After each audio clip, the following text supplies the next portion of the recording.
Bram Stoker, Dracula.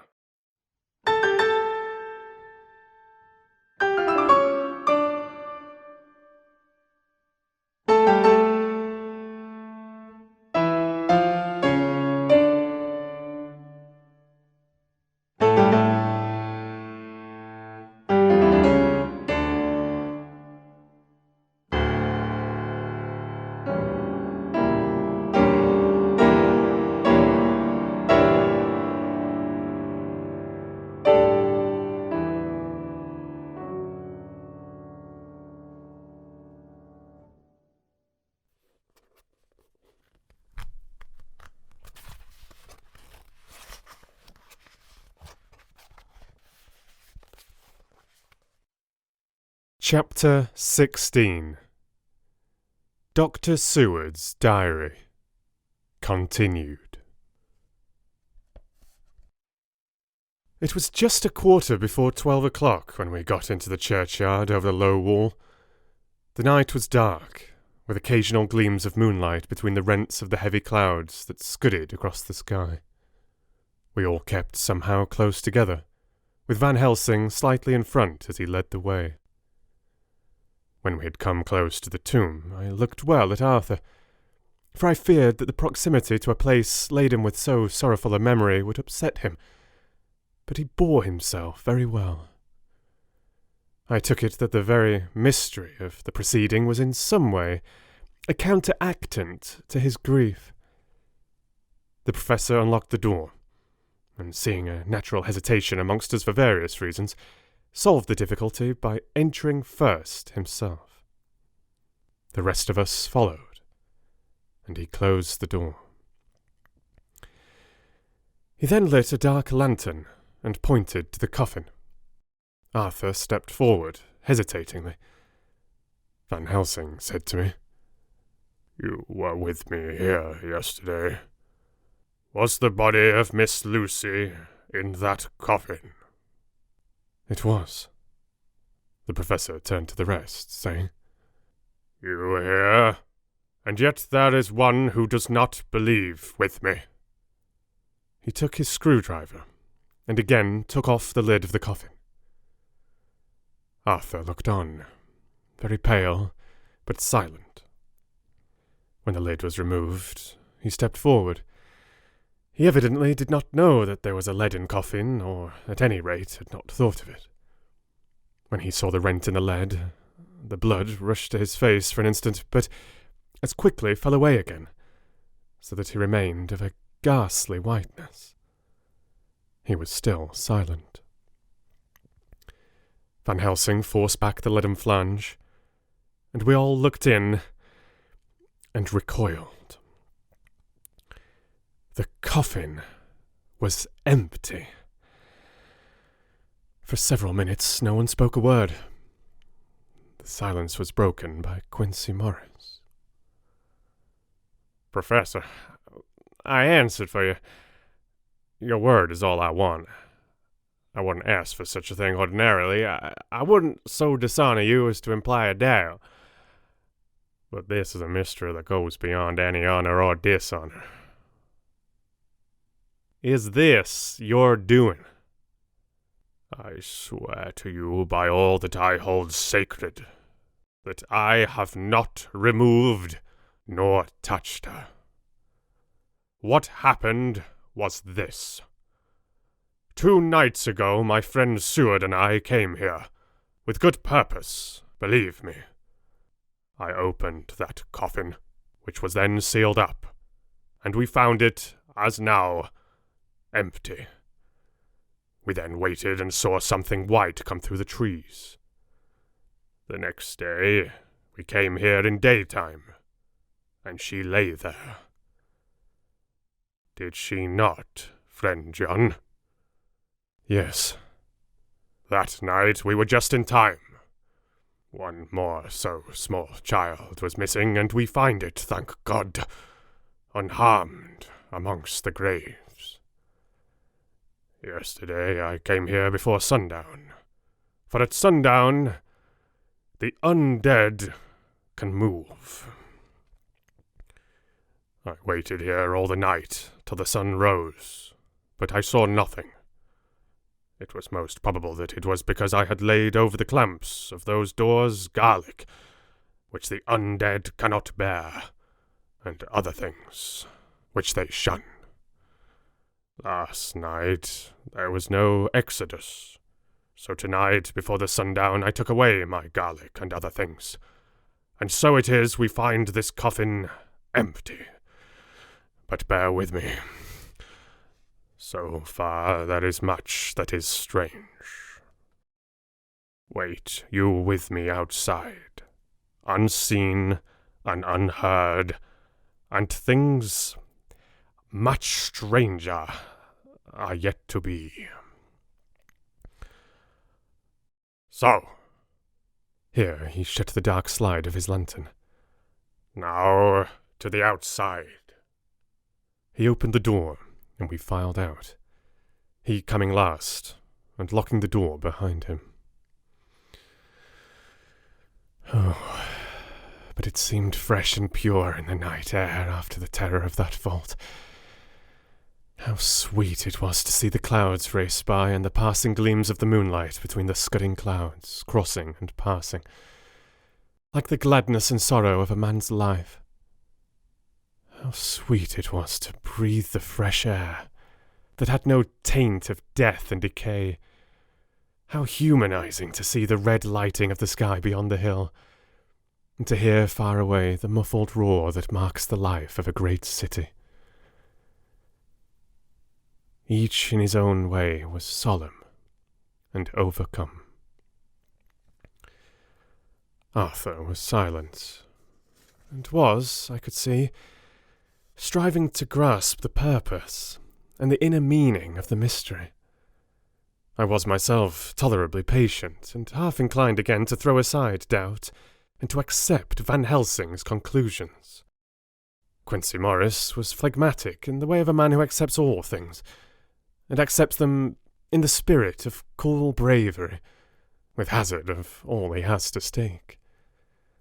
Not being able to smoke, he cut himself a good-sized plug of tobacco and began to chew. As to Van Helsing, he was employed in a definite way. First he took from his bag a mass of what looked like thin, wafer-like biscuit, which was carefully rolled up in a white napkin. Next he took out a double handful of some whitish stuff, like dough or putty. He crumbled the wafer up fine and worked it into the mass between his hands. This he then took, and rolling it into thin strips, began to lay them into the crevices between the doors, and its setting in the tomb. I was somewhat puzzled at this, and being close, asked him what it was that he was doing. Arthur and Quincy drew near also, as they too were curious. He answered, I am closing the tomb, so that the undead may not enter. And is that stuff you've put there going to do it? Asked Quincy. Great Scott! Is this a game? It is. What is that which you are using? This time the question was by Arthur. Van Helsing reverently lifted his hat as he answered. The host. I brought it from Amsterdam. I have an indulgence. It was an answer that appalled the most sceptical of us, and we felt individually that in the presence of such earnest purpose as the Professor's, a purpose which could thus use the to him most sacred of things, it was impossible to distrust. In respectful silence we took the places assigned to us close round the tomb, but hidden from the sight of anyone approaching. I pitied the others, especially Arthur. I had myself been apprenticed by my former visits to this watching horror, and yet I, who had up to an hour ago repudiated the proofs, felt my heart sink within me. Never did tombs look so ghastly white. Never did cypress or yew or juniper so seem the embodiment of funeral gloom. Never did tree or grass wave or rustle so ominously. Never did bough creak so mysteriously. And never did the far-away howling of dogs send such a woeful presage through the night. There was a long spell of silence, a big, aching void, and then from the professor a keen "ss-ss-ss-ss." He pointed, and far down the avenue of yews we saw a white figure advance. A dim white figure, which held something dark at its breast. The figure stopped, and at the moment a ray of moonlight fell between the masses of driving clouds, and showed in startling prominence a dark-haired woman, dressed in the cerements of the grave. We could not see the face, for it was bent down over what we saw to be a fair-haired child. There was a pause, and a sharp little cry, such as a child gives in sleep, or a dog as it lies before the fire in dreams. We were starting forward, but the professor's warning hand, seen by us as he stood behind a yew tree, kept us back. And then, as we looked, the white figure moved forwards again. It was now near enough for us to see clearly, and the moonlight still held. My own heart grew cold as ice, and I could hear the gasp of Arthur as we recognized the features of Lucy Westenra.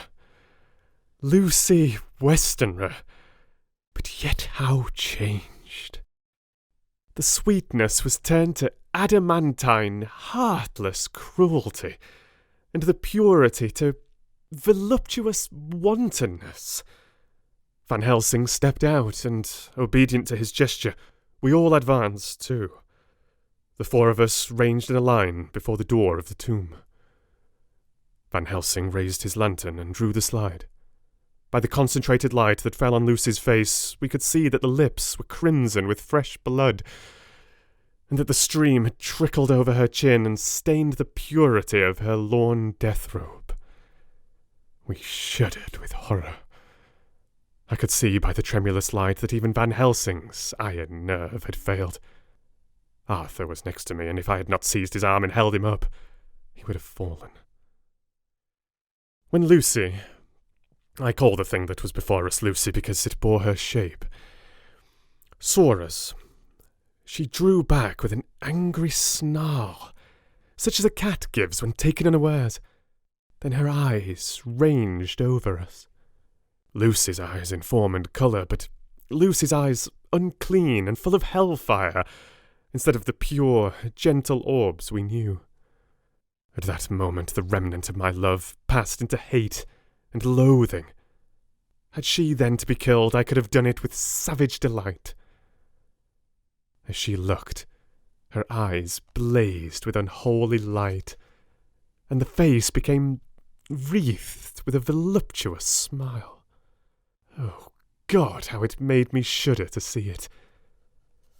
With a careless motion, she flung to the ground, callous as a devil, the child that up to now she had clutched strenuously to her breast, growling over it as a dog growls over a bone. The child gave a sharp cry, and lay there moaning. There was a cold-bloodedness in the act which wrung a groan from Arthur. When she advanced to him with outstretched arms and a wanton smile, he fell back and hid his face in his hands. She still advanced, however, and with a languorous, voluptuous grace, said, "Come to me, Arthur. Leave these others and come to me. My arms are hungry for you. Come, and we can rest together. Come, my husband. Come." There was something diabolically sweet in her tones, something of the tingling of glass when struck, which rang through the brains even of us who heard the words addressed to another. As for Arthur, he seemed under a spell. Moving his hands from his face, he opened wide his arms. She was leaping for them, when Van Helsing sprang forward and held between them his golden crucifix. She recoiled from it, and, with a suddenly distorted face full of rage, dashed past him as if to enter the tomb. When within a foot or two of the door, however, she stopped as if arrested by some irresistible force. Then she turned, and her face was shown in the clear burst of moonlight and by the lamp, which had now no quiver from Van Helsing's iron nerves. Never did I see such baffled malice on her face, and never, I trust, shall such ever be seen again by mortal eyes. The beautiful colour became livid. The eyes seemed to throw out sparks of hellfire. The brows were wrinkled as though the folds of the flesh were the coils of Medusa's snakes. And the lovely, blood-stained mouth grew to an open square, as in the passion masks of the Greeks and Japanese. If ever a face meant death, if looks could kill, we saw it at that moment.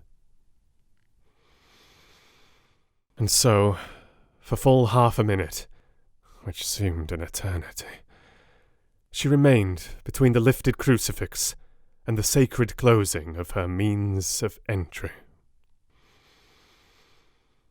Van Helsing broke the silence by asking Arthur, "Answer me, O my friend! Am I to proceed in my work?" Arthur threw himself on his knees and hid his face in his hands as he answered, "Do as you will, friend. Do as you will. There can be no horror like this ever any more." And he groaned in spirit. Quincy and I simultaneously moved towards him and took his arms. We could hear the click of the closing lantern as Van Helsing held it down. Coming close to the tomb, he began to remove from the chinks some of the sacred emblem which he had placed there. We all looked on in horrified amazement as we saw, when he stood back, the woman, with a corporeal body as real at that moment as our own, pass in through the interstices where scarce a knife blade could have gone. We all felt a glad sense of relief when we saw the professor calmly restoring the strings of putty to the edges of the door. When this was done, he lifted the child and said, "Come now, my friends. We can do no more till tomorrow. There is a funeral at noon, so here we shall all come before long after that. The friends of the dead will all be gone by 2, and when the sexton lock the gate, we shall remain. Then there is more to do, but not like this of tonight. As for this little one, he is not much harm, and by tomorrow night he shall be well. We shall leave him where the police will find him, as on the other night, and then to home." Coming close to Arthur, he said, "My friend Arthur, you have had sore trial. But after, when you will look back, you will see now it was necessary. You are now in the bitter waters, my child. By this time tomorrow you will, please God, have passed them, and have drunk of the sweet waters. So do not mourn overmuch. Till then, I shall not ask you to forgive me." Arthur and Quincy came home with me, and we tried to cheer each other on the way. We had left the child in safety, and were tired. So we all slept with more or less reality of sleep.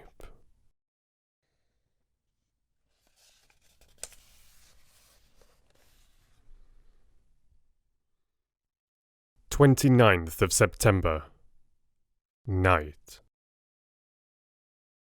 A little before 12 o'clock, we 3, Arthur, Quincy Morris and myself, called for the professor.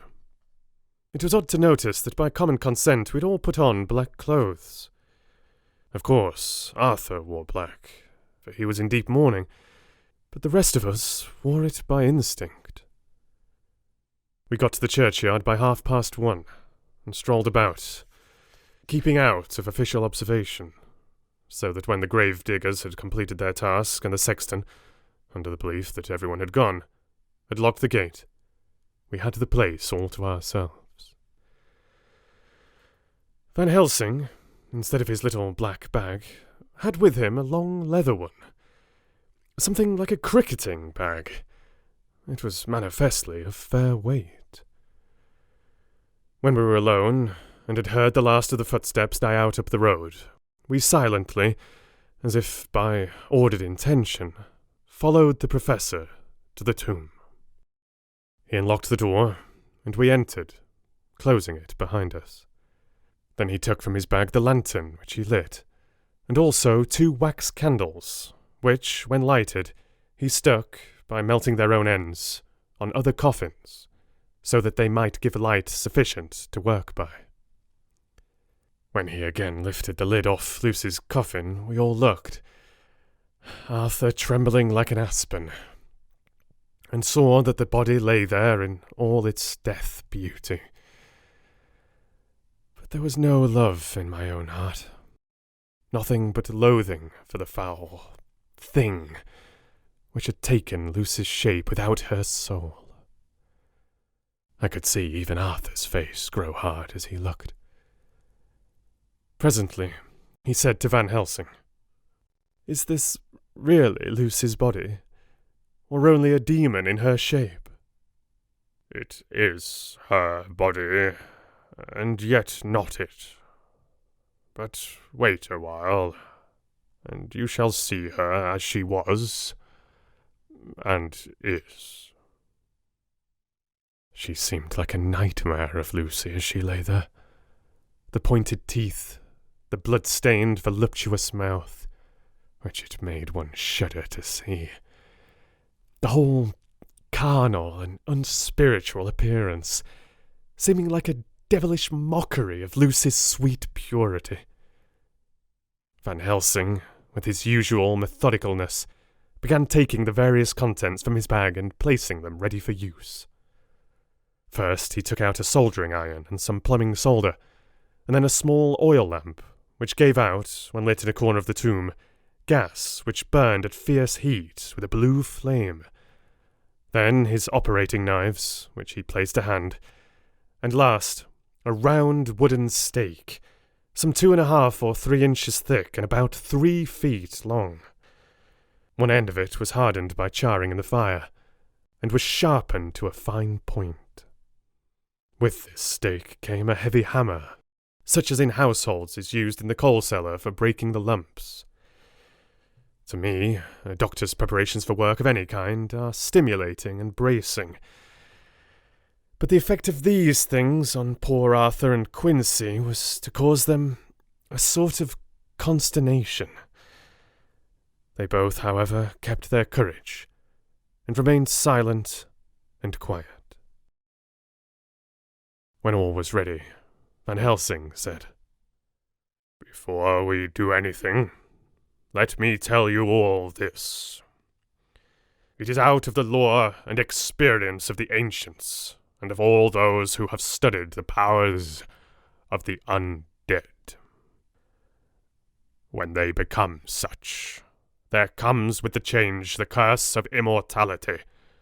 They cannot die, but must go on age after age, adding new victims, and multiplying the evils of the world.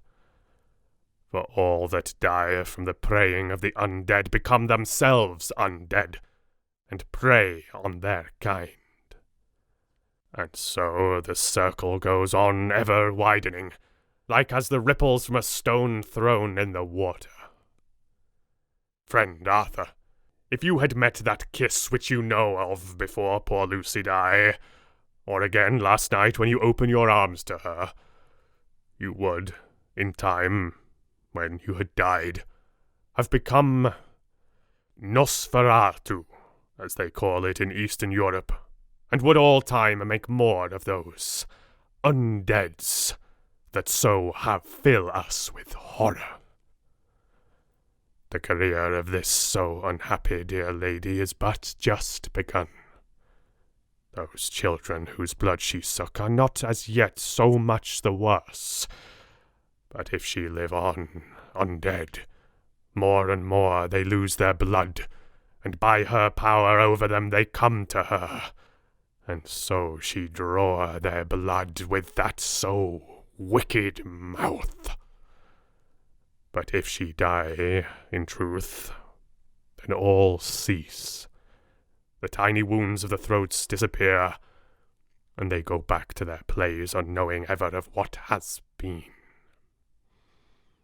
But of the most blessed of all, when this now undead be made to rest as true dead, then the soul of the poor lady whom we love shall again be free.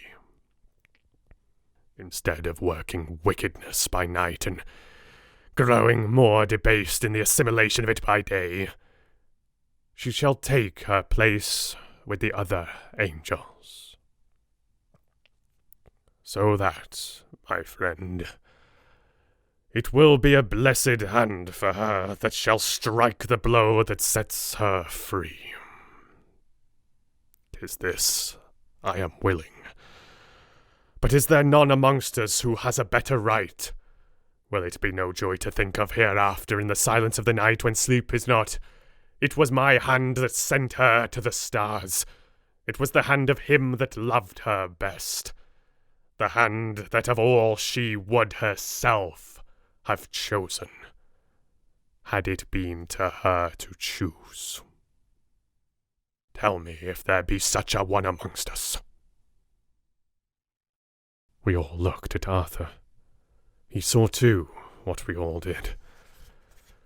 The infinite kindness which suggested that he should be the hand which would restore Lucy to us as a holy and not an unholy memory. He stepped forward and said bravely, though his hand trembled, and his face was as pale as snow, "My true friend, from the bottom of my broken heart, I thank you. Tell me what I am to do, and I shall not falter." Van Helsing laid a hand on his shoulder and said, "Brave lad, a moment's courage, and it is done. This stake must be driven through her. It will be a fearful ordeal, be not deceived in that. But it will be only a short time, and you will then rejoice more than your pain was great.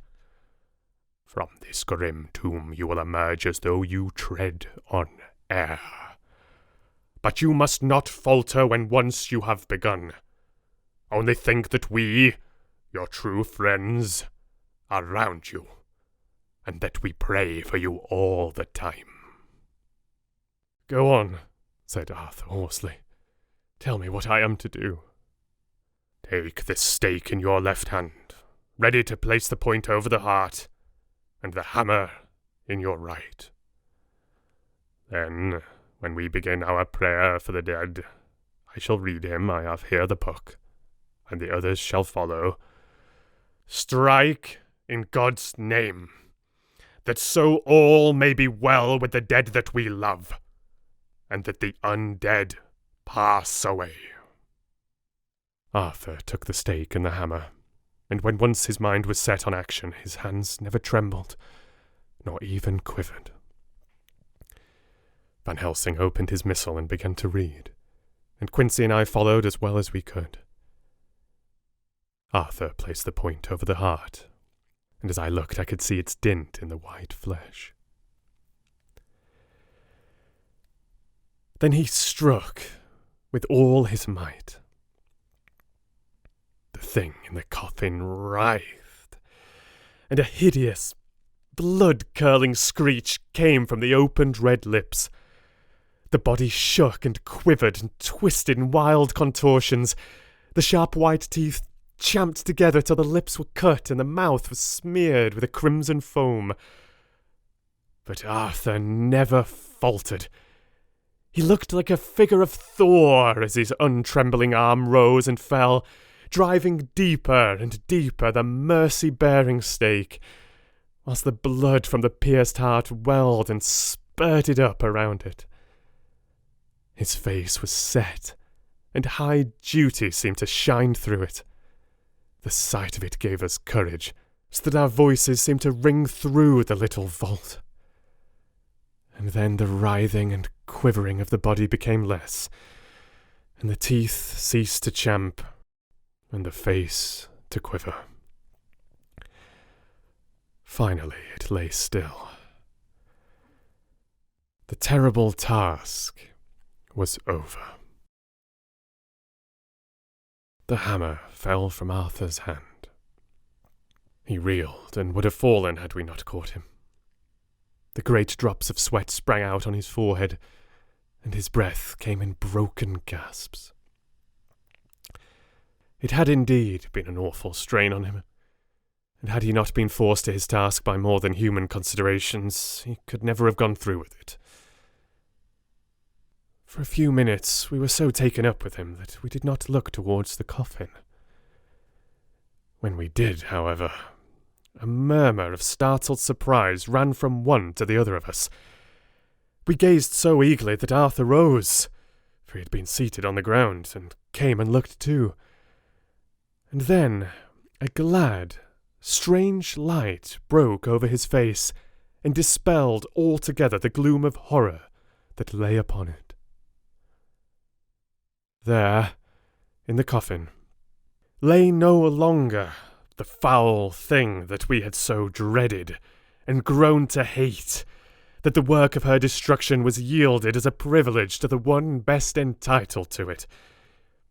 But Lucy, as we had seen her in life, with her face of unequalled sweetness and purity. True, that there was there, as we had seen them in life, the traces of care and pain and waste, but these were all dear to us, for they marked her truth to what we knew. One and all, we felt that the holy calm that lay like sunshine over the wasted face and form was only an earthly token and symbol of the calm that was to reign forever.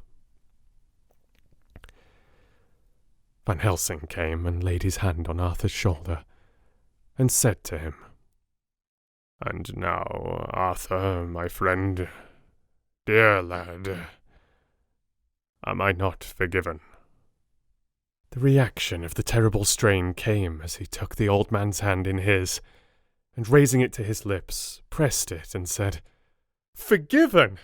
God bless you that you have given my dear one her soul again, and me peace." He put his hands on the professor's shoulder, and laying his head on his breast, cried for a while silently, whilst we stood unmoving. When he raised his head, Van Helsing said to him, "And now, my child, you may kiss her. Kiss her dead lips, if you will, as she would have you to, if for her to choose. For she is not a grinning devil now, not any more a foul thing for all eternity. No longer she is the devil's undead. She is God's true dead, whose soul is with him." Arthur bent and kissed her, and then we sent him and Quincy out of the tomb. The professor and I sawed the top of the stake, leaving the point of it in the body.